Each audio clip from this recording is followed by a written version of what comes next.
India's number 1 varicose veins hospitals ఐబీసీను సంప్రదించండి. మీ నొప్పి లేని ప్రయాణాన్ని ప్రారంభించండి. నమస్తే రమగారు. నమస్తే జయ. రమగారు, మనము సింగిల్ పేరెంట్స్ని ఎక్కువగా చూస్తున్నాం. ఆడ మనిషి అయినా సింగిల్గా ఉంటున్నారు, మగ మనిషి అయినా. మగ మనిషి సింగిల్ పేరెంట్గా ఉంటే అదొక దారి. అదే ఆడ మనిషి ఉందనుకోండి, పిల్లల్ని హ్యాండిల్ చేయటం చాలా కష్టం కదా రమగారు. సంపాదన ఉంటే ఒక ఎత్తు, కొంచెం వెనక ముందు ఇంట్లో పెద్దవాళ్ళు ఇటు కానీ అటు కానీ ఉంటే అదొక దారి. ఎవరు లేకుండా సొంతంగా తన కాళ్ళ మీద తనే నిలబడి పిల్లల్ని బతికించుకొని వాళ్ళని పెంచి పెద్ద చేయాలంటే వీళ్ళకేమో అతిగారాపం చేయాల్సిన పరిస్థితి. ఎందుకంటే నేను సింగిల్ పేరెంట్ని కదా, పిల్లలకి ఎవరూ లేరు, అమ్మో అమ్మో ఆ లోటు కనిపించకూడదని కోరుకుంటూ ఉంటారు. సరే, ఆ లోటు కనిపించకూడదని కోరుకుంటే పిల్లలు ఒక వయసు రాగానే వాళ్ళ పెత్తనం మొదలు పెట్టేస్తారు. చాలా క్రాంకీగా కూడా సింగిల్ పేరెంట్ కిడ్స్ ఉంటారు అనేది మనం ఒక సర్వేలో కూడా చూసాం రమ్మగారు. ఇప్పుడు ఇది వరకు కూడా తల్లులు సింగిల్ పేరెంట్ గా ఉండే కిడ్స్ ని మనం కోకొల్లలుగా చూసేవాళ్ళం చేయ. అవును, స్త్రీలకి పునర్వివాహం లేదు కదా. ఎన్ని కథలో ఎన్ని విషయాలు ఎంతమందో మనకు తెలిసిన కుటుంబాల్లో తండ్రి లేడు, తల్లే పిల్లల్ని పెంచింది అనేది మనకు తెలుసు. అవును, తండ్రులు సింగిల్ పేరెంట్ గా ఉండే విషయం చాలా తక్కువ. ఏ రోజుల్లో అయినా ద్వితీయ వివాహాలు ఉన్నాయి. ఇద్దరు భార్యలు పోతే మూడోసారి పెళ్లి చేసుకున్న వాళ్ళని కూడా చూసాం. ఇల్లు నడవాలి అంటారు. అవును, ఇల్లు నడవాలి, మగవాడు బయటకు వెళ్ళి చక్కబెట్టుకుంటాడు, ఇల్లు చక్కబెట్టేందుకు ఆయన బయట సమర్థించుకుంటాడు, ఇల్లు చక్కబెట్టేందుకు ఆడ మనిషి కావాలి, పిల్లల్ని సముదాయించాలి, ఇల్లు వాకిలి నడపాలి, పూజాపాఠం నడవాలి, ఇంట్లో యజ్ఞం హోమం వాటికి పెళ్ళం కావాలి, పిల్లలు పెళ్ళిళ్ళు చేయాలంటే పక్కన కూర్చోవడానికి. ఆడాళ్ళకి ఆ అవకాశం ఇది వరకు ఎప్పుడూ లేదు.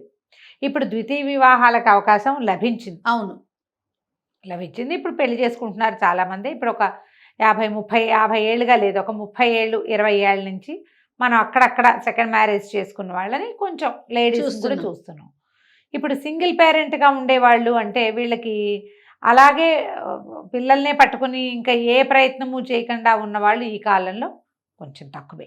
అవును, తక్కువే అని చెప్పాలి మనం. ఏదైనా డివోర్స్ తీసుకున్న వాళ్ళు, హస్బెండ్ చిన్న ఏజ్లోనే గతించిన వాళ్ళు అయితే, పిల్లలు మరీ చిన్న పిల్లలుగా ఉన్న వాళ్ళని సాధారణంగా వదిలిపెట్టకుండా వాళ్ళకి ఇంకో పెళ్లి చేయడానికే చుట్టుపక్కల అందరూ చూస్తున్నారు.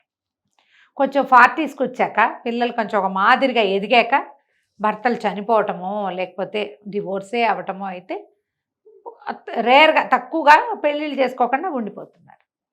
వీళ్ళ విషయాల్లోకి ఎట్లా అవుతుందంటే జయ, అమ్మా నాన్న ఇద్దరి ప్రేమ, ఇద్దరి కేరు, ఇద్దరి కన్సర్న్ ఒకళ్ళే చేయాల్సి వస్తుంది. దాంతో ఏమవుతుంది, సపోర్ట్ చేయలేకపోతారు. పిల్లలకి తల్లంటే జాలి ఆపేక్షతో పాటు ఒక చులకన కూడా ఉంటుంది. జాలి ఆపేక్ష ఉంటాయి. అయ్యో పాపం మా అమ్మ కష్టపడుతోంది అనిపిస్తుంది. ఈవిడి సరిగ్గా ఉంటే మా నాన్న ఎందుకు చేసేవాడు అలాంటి భావాలు వస్తాయి. ఏ చుట్టాలకో పక్కాలేడుకో పంపించారనుకో, మీ నాన్నతో కలిసి ఉంటే పోయేది, దీన్ని కష్టపడుతోంది అంటే మా నాన్న తప్పు కాదు అమ్మదే తప్పు అనే ఫీలింగ్లోకి వస్తారు. ఎందుకు అడ్జస్ట్ అవ్వచ్చుగా అట్లా కూడా ఆలోచిస్తారు. నా కోసం చూడలేదు, నా కోసం ఆలోచించకుండా సెల్ఫిష్గా ఆలోచించింది మా అమ్మ అనిపిస్తుంది. దాంతో తల్లుల మీద పగ సాధింపు లక్షణాలు వస్తాయి పిల్లల్లో. అవి ఇప్పుడు ఎక్కువ చూస్తున్నాం జయ. నీ వల్లే మేము మా గ్రాండ్ పేరెంట్స్ని పోగొట్టుకున్నాం, నీ వల్లే మాకు మా ఫాదర్ లవ్ పోయింది, నీ వల్లే మాకు కజిన్స్ లేకుండా పోయారు. అమ్మ కావాలి బడికి, వాళ్ళకి అమ్మ కావాలి, అమ్మ డబ్బులు కావాలి, అమ్మ చేసే సేవ కావాలి, అమ్మ కన్సర్న్ అన్నీ కావాలి వాళ్ళకి. కానీ తిరిగి అనడానికి మాత్రం వెనక్కి తీయట్లేదు జయ. ఈ కాలపు లక్షణం ఇది. ప్రతి వాళ్ళకి సలహాలు చెప్తారు. ఇది వెరీ కామన్ రమ్మ. ప్రతి వాళ్ళు జడ్జిమెంటల్గానే ఉంటారు. అందరికీ సలహాలు చెప్పడం ఎందుకు చెప్పు. అవును, ఈ లెక్కలో ఏమవుతుంది, ఈ పిల్లలకి తల్లి మీద ఒక రకమైన కోపము, ఒక చులకన భావము ఇవి ఏర్పడతాయి. ఎప్పుడైతే వీళ్ళు తమ మీద కోపంగా తిరుగుబాటుతనంగా ఉంటున్నారో, కొంచెం పెత్తనం వాళ్ళ చేతిలో పెడితే వాళ్ళు సాటిస్ఫై అవుతారని తల్లులు కొంచెం వదిలేస్తారు. గారాబం ఎలాగో ఉంది, మన్మాని కోసం వదులుతారు. వదిలేసరికి పిల్లలు ఏకమేకైపోతారు. నేను నా ఫ్రెండ్నే ఒకరిని చూశాను ఇట్లా. పిల్లకి తమ సింగిల్గా ఉంటాం, తండ్రి లేకపోవడం ఏదో చిన్నతనం అని దాని భావన. వాళ్ళందరికీ ఇద్దరున్నారు, అమ్మ నాన్న ఉన్నారు, నాకు ఒకతే ఉంది అని అనిపించేది. కాల్చుకు తినేసేది తల్లిని. ఏదో డిప్రెషను, ఎన్ని రకాల కోర్సులు నేర్పించారో, ఎన్ని రకాల ఆటలు వచ్చో, ఎంత చక్కగా ఉండేదో ఏ హెయిర్ స్టైల్ అంటే ఆ హెయిర్ స్టైల్, తబారెడ్డి జడ పిల్లది సగానికి కత్తిరించేసుకుంది. ఆ ఏజ్లో 15-16 ఏళ్ల పిల్లలు తల్లుల మాట వినకుండా ఉండరు. పిల్ల ఏంటంటే మా నాన్న ఉంటే అని అన్నిటికీ మా నాన్న ఉంటే అంటుండేది ట్యాగు. నేను దగ్గర నుంచి చూశాను. పాపం ఆ తల్లికి ఏం చేయాలో తండ్రి మంచివాడు కాదు, ఇంకో దారి లేదు పాపం. ఏం చేస్తుంది ఏం చేస్తుంది? పిల్లకి తల్లి పట్ల కన్సర్ను జాలి కంటే ఎంతసేపు తన పట్లే కన్సర్ను, తన పట్లే జాలి. పిల్లలు మరి స్వార్థపరులుగా ఉంటారు. తల్లి స్వార్థం చూసుకుని తండ్రితోటి పిల్లని వదిలేస్తే ఇంకో పెళ్లి చేసుకుంటే అప్పుడేమంటారు? అలా కూడా జరుగుతాయి కదా. అవును, తల్లులు స్వార్థపరులుగా ఉండేవాళ్ళు ఉంటారు. మనం తక్కువ చూస్తాం, చాలా తక్కువ చూస్తాం. కానీ ఉన్నారమ్మా, లేకపోలేదు. తల్లులు స్వార్థపరులుగా ఉండేవాళ్ళు కూడా ఉన్నారు. 50-50 చేయాలి. నిజంగా 50-50 చాలా కనిపిస్తాయి అలాంటివి. ఇక ఏం చేయగలిగేది ఏం లేదు. ఇప్పుడు ఈ పెంపక లోపాల వల్ల ఏమవుతుంది, పిల్లలు ఒక విపరీతమైన ప్రవృత్తిలోకి వెళ్తారు. అవును, ఎంతసేపు తమనే పాపం అనుకుంటారు, తమకే ఈ కష్టం అంతా వచ్చింది అనుకుంటారు. ప్రపంచం అంతా తమను చూసే చెప్పుకుంటోంది, తమను చూసే నవ్వుతోంది అనుకుంటారు. అక్కర్లేని అనవసరమైన ఒక డిప్రెషన్లోకి దిగుతారు. హాయిగా ఉండొచ్చు వాళ్ళు, కానీ హాయిగా ఉండరు. ఎవరేం మాట్లాడినా తమ గురించే మాట్లాడారు అనుకుంటారు. ఆ డిప్రెషన్స్లో, ఆ చికాకుల్లో చదువులు సరిగ్గా చదువుకోరు, ఉద్యోగాల్లో సరిగ్గా ఉండలేకపోతారు. ఆ తల్లిని కాల్చుకు తింటారు. రేపొద్దున పెళ్ళిళ్ళు అయితే స్పౌస్ని చంపు తినేస్తారు. సంతానం పుట్టినా ఇంతే. ప్రధానమైనది ఏంటంటే, ఏదైనా ఒక ప్రాబ్లం వచ్చి కొంచెం పిల్లలు పెద్దవాళ్ళుగా ఉండగా, ఒకవేళ భర్తలు మరణించినా లేకపోతే సెపరేట్ అవ్వాల్సి వచ్చినా, పిల్లలకి తేలిక పదాల్లో వాళ్ళతో ఉన్న డిఫరెన్స్ ఏమిటి, ఎందుకు తమ ఈ పని చేయాల్సి వచ్చింది అనేది చెప్పుకోవాలి. దాచాల్సిన అవసరం లేదు కదా రమ్మగారు ఈ రోజుల్లో. అసలు ఎందుకంటే వాళ్ళు బయట నుంచి వేరే తెలుసుకుంటారు. నిజం చెప్పినా నమ్మరు. ఇది ప్రమాదం. మీరు నిజం చెప్పినా నమ్మరు. అందుకని బయట నుంచి తెలుసుకునే లోపల మనమే చెప్పుకోవాలి. చెడు కాదు, చెడు చెప్పకూడదు. వాళ్ళు చెడ్డవాళ్ళని కాదు, ఉన్నది ఉన్నట్టు చెప్పండి, ఉన్నది ఉన్నట్టు చెప్పాలి. తర్వాత పిల్లలకి ఒక హద్దు ఉంచాలి. హద్దు ఖచ్చితంగా ఉంచాలి. హర్ట్ అవుతారు వాళ్ళు, కానీ గట్టిగా ఉంటారు. వాళ్ళని హర్ట్ చేయకూడదు, బాధ పెట్టకూడదు అని గనక హద్దులు వదిలిపెట్టేశారా, హద్దులు మేరనిచ్చారా, ఇక ఎప్పటికీ సెట్ అవ్వదు. అది ఎప్పటికీ సెట్ అవ్వదు. వాళ్ళు మీతోటి ప్రేమగా ఉండలేరు, కనీసం వాళ్ళని వాళ్ళు కూడా పూర్తిగా ప్రేమించుకోలేరు. ఇది ఇబ్బందే జయ. ఇప్పుడు ఈ ఇబ్బందిలో మన దేశం పూర్తిగా అందులోకే వెళ్ళిపోతాం. ఇప్పుడు ఇదే కాదు, ఒకవేళ సింగిల్ పేరెంట్ తల్లి మళ్ళీ మ్యారేజ్ చేసుకున్నారు, జరగచ్చు. 40 ఏళ్ళు వచ్చినా పెళ్లి చేసుకోవచ్చు కదా. ఇప్పుడు పెద్దవాళ్ళు కూడా పెళ్లి చేసుకోవచ్చు అని ఏమిటో బోళ్ళని సంస్థలు కూడా వచ్చినాయి. మంచో చెడో నేను చెప్పలేం చేయ దానికి. అది మంచని చెడని నేను అనలేకపోతా. అయితే మంచి అవ్వచ్చు, కాకపోతే చెడవచ్చు. ఓకే. ఈ పిల్లలు ఎట్లా అడ్జస్ట్ అవుతారనేది అప్పుడేంటి, అక్కడ అడ్జస్ట్ అవడం కోసం కూడా వీడిని హద్దులు మానిపించేస్తారు, హద్దులు వదిలేస్తారు.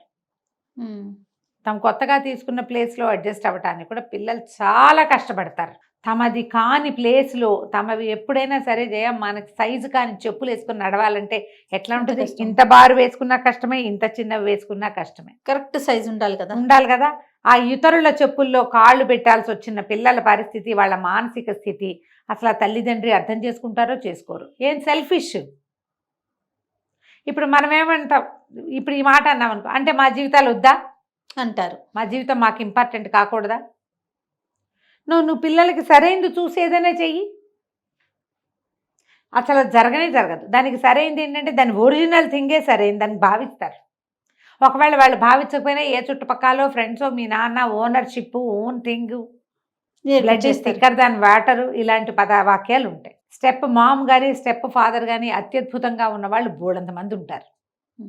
నేనే చూసాను చేయ అలాంటి వాళ్ళని. సొంత తల్లుల కంటే ఎక్కువగా చూసే సవితల్లుల్ని సొంత తండ్రుల్లాగానే భావించి చాలా బాగా చూసుకునే తండ్రుల్ని కూడా మనం చూస్తాం. ఉన్నారు ఇప్పుడు సమాజంలో.